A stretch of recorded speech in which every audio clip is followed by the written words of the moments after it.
Hello बच्चों, चलिए प्रश्न को पढ़ते हैं। इसमें लिखा कि जब ट्रांसफार्मर की कुंडली में प्रत्यावर्ती धारा बहती है तो उसकी क्रोध गर्म क्यों हो जाती है बच्चों।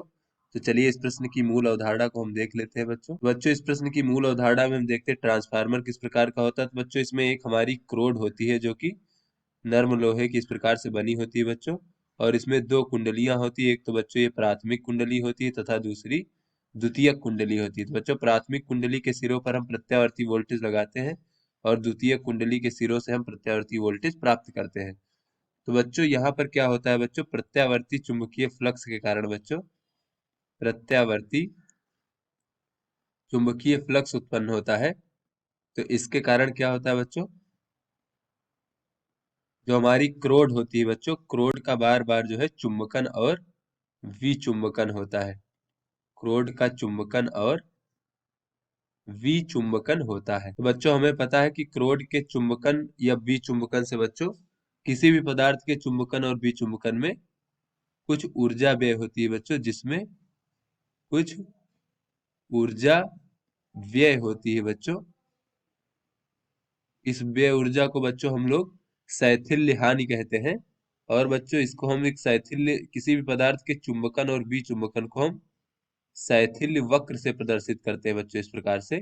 और जो इसका क्षेत्रफल होता है ये उसमें व्यय होने वाली ऊर्जा को प्रदर्शित करता है। और बच्चों ये जो हमारा चुंबकीय फ्लक्स होता है ये परिवर्तित होता रहता है। तो हमें पता है बच्चों कि जब कोई चुंबकीय फ्लक्स परिवर्तित होता है तो वो एक प्रेरित विद्युत वाहक बल उत्पन्न करता है।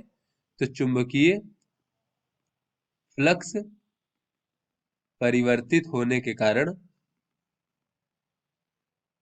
बच्चों प्रत्यावर्ती धारा का मान या फिर वोल्टेज का मान परिवर्तित होता रहता है, जिससे कि चुंबकीय फ्लक्स परिवर्तित होता है। तो इसके कारण बच्चों क्रोड में विद्युत वाहक बल उत्पन्न हो जाता है। तो बच्चों जब विद्युत वाहक बल उत्पन्न हो जाएगा तो क्रोड में एक धारा बहने लगती है, जिससे बच्चों हम लोग भंवर धारा कहते हैं, जिससे क्रोड में भंवर धारा बहने लगती है।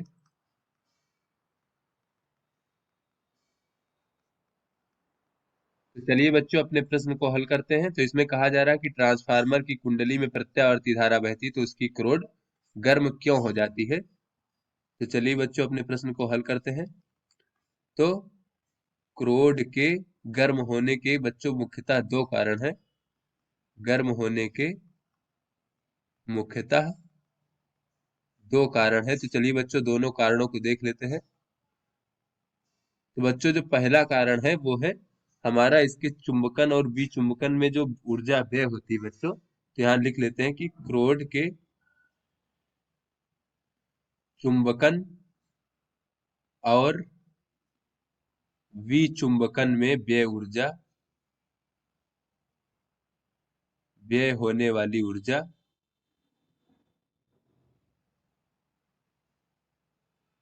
ऊष्मा के रूप में प्रकट होती है।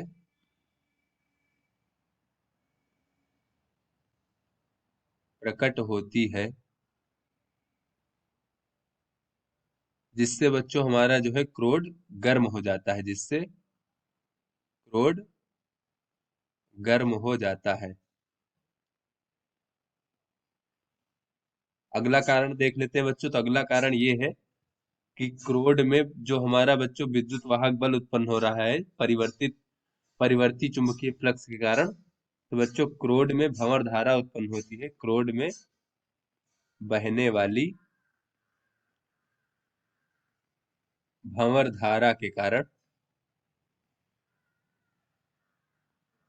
क्रोड गर्म हो जाती है। तो बच्चों हमें पता है कि अगर क्रोड का कुछ प्रतिरोध आर है बच्चों, तो उसमें प्रति सेकंड कितनी ऊष्मा उत्पन्न होगी धारा बहने के कारण, तो वो हो जाएगा आई का वर्ग गुणे प्रतिरोध। तो बच्चों प्रति सेकंड इतनी ऊष्मा उत्पन्न होगी जिससे हमारा क्रोड गर्म हो जाएगा। तो आशा करते हैं बच्चों ये आपको समझ में आ गया होगा। धन्यवाद।